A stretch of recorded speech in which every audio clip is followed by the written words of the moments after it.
To create text shortcuts on a Samsung S25, start by opening Settings, start scrolling, and reach General Management.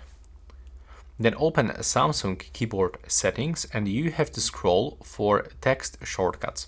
So now let's get this example. When I'm gonna tap here and input my shortcut, like for example email, I can expand brace.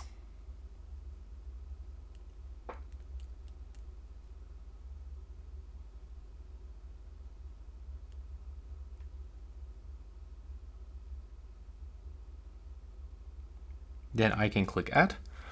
And now let's find out if it actually works.